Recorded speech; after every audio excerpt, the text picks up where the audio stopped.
আসসালামু আলাইকুম। আমন্ত্রণ বাংলাভিশন সংবাদে আপনাদের সাথে আছি নাজিয়াত শাহরিন। শুরুতে বিআরবি কেবল সংবাদ শিরোনাম।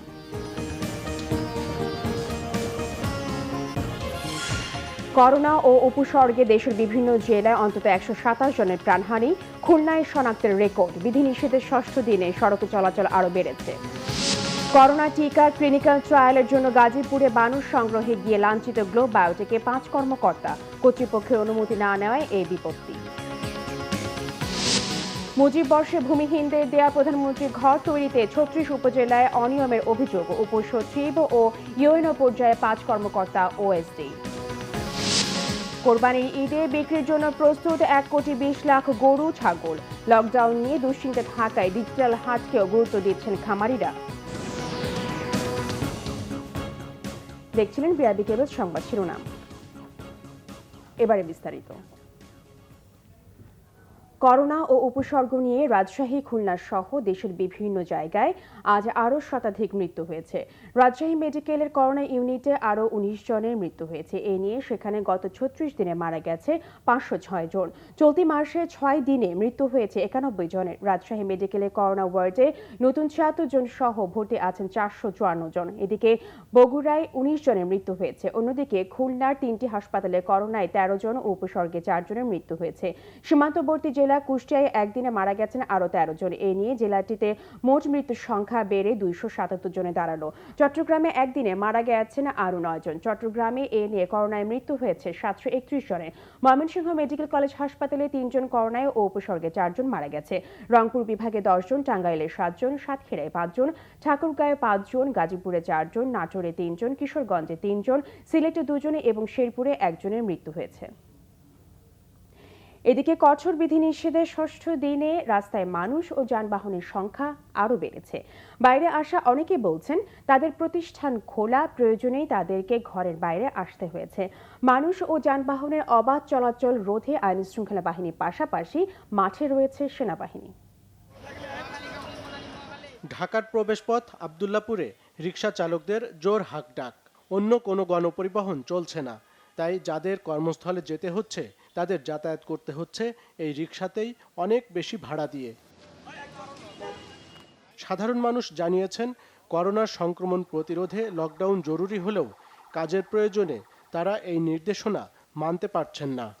আমি জানি যে লকডাউনে বাইরে নিষেধ, তবু আমার বাইরে যেতে বাধ্য হয়েছি। নারায়ণগঞ্জ আমার বাপের বাড়ি, আমার মার কাছে আমার মেয়ে থাকে, মেয়ে অনেক অসুস্থ। যেহেতু গার্মেন্টস খোলা, বিমানবন্দর খোলা, আমাদের এক্সপোর্ট ডিউটি করতে হয়। পেটের জন্য, খিদার জন্য, কেন ড্রাইভারি করি আমরা। আজকে সরকার ঘুরে ঘুরে লকডাউন দিচ্ছে, গরিবের তো কোনো খানার ব্যবস্থা করে না, খালি লকডাউন দিলেই হবে। প্রবেশ পয়েন্টগুলো পার হওয়ার পর মানুষ ও গাড়িগুলোকে পড়তে হচ্ছে চেকপোস্টের মুখে, জবাব দিতে হচ্ছে নানা প্রশ্নের। এসব জবাব সন্তোষজনক না হলেই পড়তে হচ্ছে শাস্তি ও জরিমানার জালে।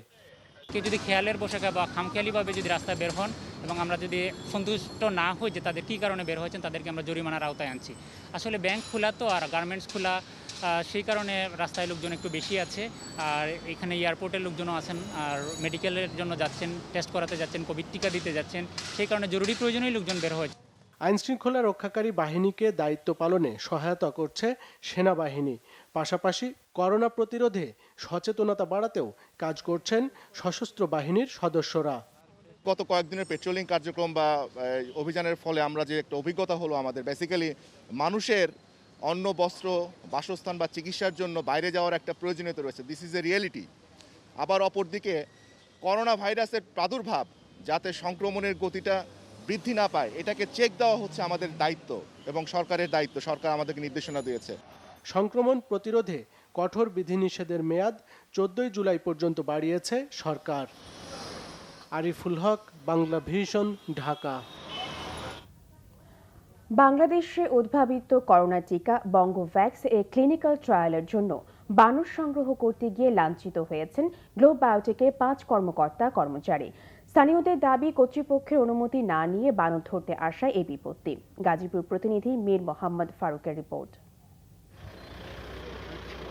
রবিবার গাজীপুরের শ্রীপুরের বর্মীবাজারে যান গ্লোব ফার্মাসিউটিক্যালস লিমিটেডের মিডিয়া কনসালটেন্ট মোহাম্মদ আনিসুর রহমান সহ 5 জন। বর্মীবাজার এলাকা থেকে ফাঁদ পেতে 10টি বানর ধরেন তারা। তবে এতে বাধা দেন স্থানীয়রা। বাকবিতণ্ডায় জড়িয়ে পড়ে উভয় পক্ষ। এত বানর আটকায় আপনারা ভ্যাকসিন কি লিগা পড়বেন। পরে আপনার তারা বলছে যে কাগজ নিয়ে আসছে, দু একজন পালাইও গেছে গা, আর কয়েকজনে ধরছে জনগণে ধরে এই ইউনিয়ন পরিষদের ভিতরে আটকায় রাখা হয়েছে। কর্মীর ঐতিহ্য বানর ওনারা কারো পারমিশন ছাড়া ধরে নিয়ে যাবে, এর কোনো বৈধতা নেই। আমরা বর্মীবাসী বানরদের নিয়ে আমরা খুবই আনন্দিত, কারণ এটা আমাদের একটা গর্ব। গ্লোব বায়োটেক লিমিটেডের কর্মকর্তারা বলছেন অনুমোদন নিয়েই বানর ধরতে গিয়েছিলেন তারা, কিন্তু এলাকার কয়েকজন টাকা দাবি করেন, তা দিতে অস্বীকার করায় সংঘবদ্ধ হয়ে তাদের উপর হামলা করা হয়েছে। বানর নিতে গেলে 1 লাখ টাকা করে দিতে হবে। তো যখন বলি যে ভাই এটা তো আসলে রাষ্ট্রীয় কাজ, এখন আপনাকে 1 লাখ টাকা, এটা তো আসলে এটা কি বললেন। হ্যাঁ, যখন তার সাথে এরকম কথাবার্তা হচ্ছিল তখন বললো যে আচ্ছা দিবি না, এই বলে সে বাজারের বিভিন্ন লোককে, আশপাশে থাকা বিভিন্ন লোক চিল্লাচ্ছে এবং বলছে যে বানর নিয়ে গেল, বানর ধরার চক্র আসছে, আমাদের ঐতিহ্য হারায় যাবে, এইসব বলে ফেসবুকে তারা লাইভ শুরু করলো। কয়েকজন এসে ফেসবুকে যখন লাইভ শুরু করলো তখন শত শত মানুষ আমাদের এখানে চলে আসলো। জনরোষ থেকে তাদের রক্ষা করা হয়েছে বলে দাবি এলাকার বিশিষ্টজনদের। পাবলিক একটু ক্ষুব্ধ হয়েছে যে আমরা বানর ধরতে দিব না, এই আর কি, বানর ধরতে দেয় নেই, বানর ছাইড়ে দেওয়া হয়েছে।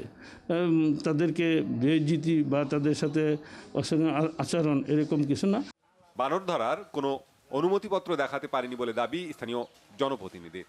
বৈধ কাগজ দেখাতে পারে নাই, তারপর আমি প্রশাসনের হাতে তাকে উঠাই দিই। আমার 3টা বানর অসুস্থ হয়ে গেছিলো, তারপর আমি ডাক্তার নিয়ে আইসা 3টা বানর ইনশাল্লাহ সুস্থ করছি। পরিচিত না, আননোন ফেস, অপরিচিত লোক এখানে আসছে, আইসে কারোর সাথে কথা বলে নাই। তারা যদি চেয়ারম্যান মেম্বার বা লোকাল নেতৃবৃন্দের সাথে কথা বলতো বা লোকজনকে বুঝাইতো, তাহলে হয়তো এই ঘটনাটা ঘটতো না। বানরগুলো বিরক্ত করলেও পরম মমতায় তাদের পালন করেন স্থানীয়রা। Banglavision news desk. আওয়ামী লীগের সাধারণ সম্পাদক ওবায়দুল কাদের বলেছেন, করোনা কালেও রপ্তানি আয় বেড়েছে, তাই মেগা প্রকল্পের বরাদ্দ কাটছাঁটার বিষয়ে বিএনপি প্রস্তাব উদ্ভট ও উদ্দেশ্যমূলক। নিজ সরকারি বাসভবনে নিয়মিত ব্রিফিংয়ে এসব কথা বলেন তিনি। বিএনপি নেতারা মেগা প্রকল্পের বরাদ্দ কমিয়ে করোনার জন্য অর্থ সংস্থানের কথা বলেছেন। আমরা বলতে চাই, করোনার জন্য সরকার পর্যাপ্ত বরাদ্দ রেখেছে, এক্ষেত্রে অর্থ সংস্থানের কোনো ঘাটতি নেই এবং হবেও না। করোনার টিকা সংগ্রহ সহ সকল সম্ভাব্য ব্যয় মেটাতে দেশরত্ন শেখ হাসিনা বিধিবিধান প্রতিপালন সাপেক্ষে অত্যন্ত উদার। বিএনপি নেতারা আসলে নিজেরা মেগা প্রকল্প বাস্তবায়নের সক্ষমতা দেখাতে পারেননি বলে এখন মেগা প্রকল্পের বিরোধিতায় নেমেছেন। দেশের এই দুঃসময়ে জনগণের পক্ষে কথা বলায় সরকারের মন্ত্রীরা আবারও বেগম খালেদা জিয়াকে কারাগারে নেওয়ার হুমকি দিচ্ছেন বলে মন্তব্য করেছেন বিএনপির সাংগঠনিক সম্পাদক সৈয়দ ইমরান সালেহ প্রিন্স। নয়াপল্টনে কেন্দ্রীয় কার্যালয়ে সংবাদ সম্মেলনে তিনি বলেন, বিভিন্ন শর্তের বেড়া জালে বেগম খালেদা জিয়ার সুচিকিৎসায় প্রতিবন্ধকতা তৈরি করা হয়েছে। জনগণের এই চরম দুঃসময়ে বিএনপি জনগণের পক্ষে কথা বলার কারণে সরকারের লিপ সার্ভিস দেওয়া মন্ত্রীরা দেশনেত্রী বেগম খালেদা জিয়াকে আবার জেলে নেওয়ার হুমকি দিচ্ছেন। জনগণকে রক্ষা না করে জেল জুলুমের হুমকি দিয়ে নিজেদের ব্যর্থতা আড়াল করার হীন প্রচেষ্টায় লিপ্ত রয়েছেন। সরকার ইচ্ছাকৃতভাবেই তার এই সুচিকিৎসার পথে প্রতিবন্ধকতা সৃষ্টি করছে।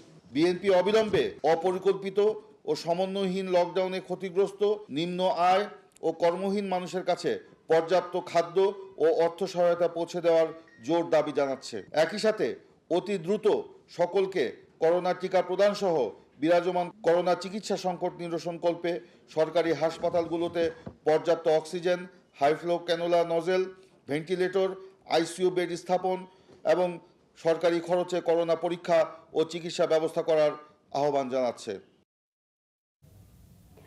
মুজিব বর্ষ উপলক্ষে দেশব্যাপী আশ্রয়ণ প্রকল্পে অনিয়মের অভিযোগে উপসচিব ও ইউএনও পর্যায়ের 5 কর্মকর্তাকে ওএসডি করা হয়েছে।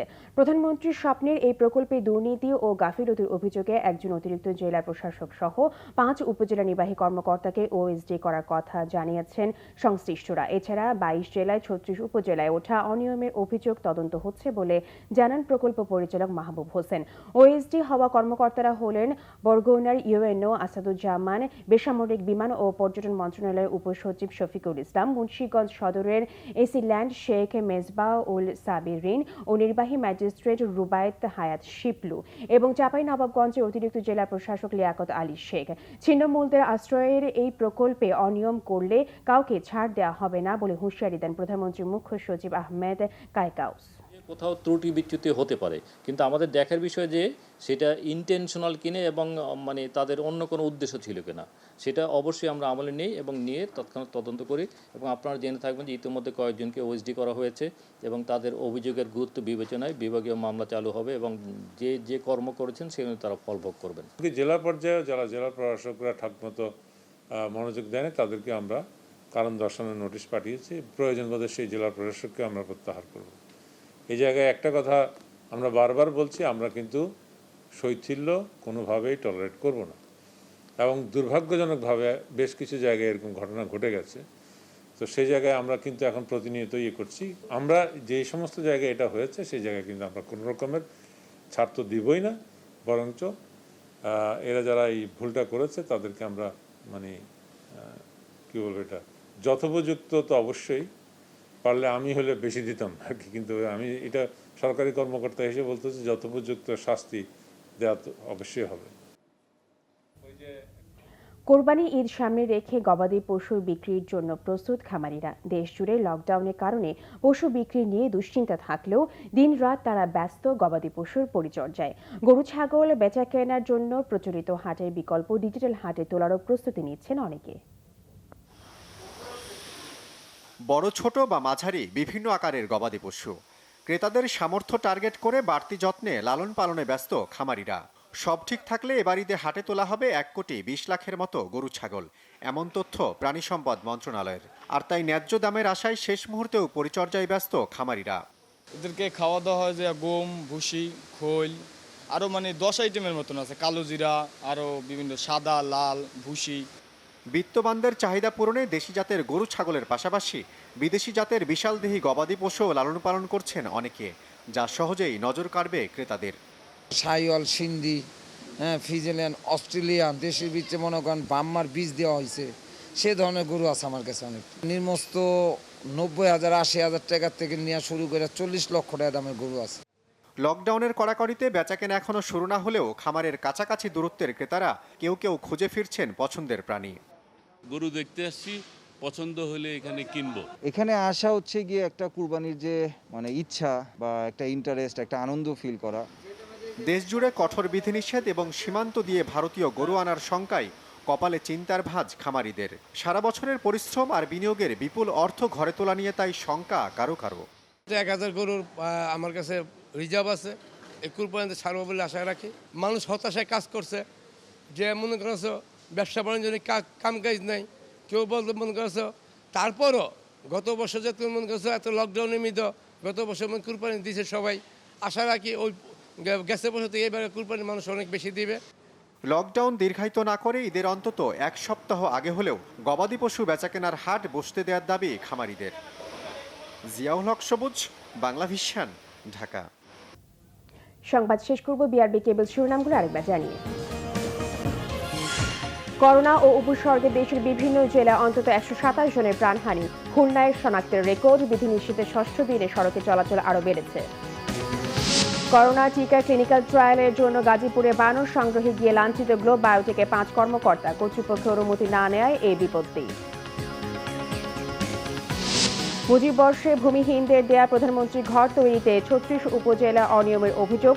উপসচিব ও ইউএনও পর্যায়ে 5 কর্মকর্তা ওএসডি। কোরবানির ঈদে বিক্রির জন্য প্রস্তুত 1,20,00,000 গরু ছাগল। লকডাউন নিয়ে দুশ্চিন্তা থাকায় ডিজিটাল হাটে গুরুত্ব দিচ্ছেন খামারিরা।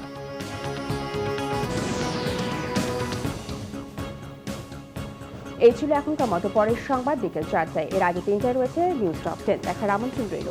এছাড়া বাংলাদেশের সংবাদ ও সংবাদ সংশ্লিষ্ট অনুষ্ঠান দেখতে ভিজিট করুন www.bbnews24.com ও facebook.com/bangladeshinews এবং সাবস্ক্রাইব করুন youtube.com/bangladeshinews। এতক্ষণ সাথে থাকার জন্য ধন্যবাদ সবাইকে।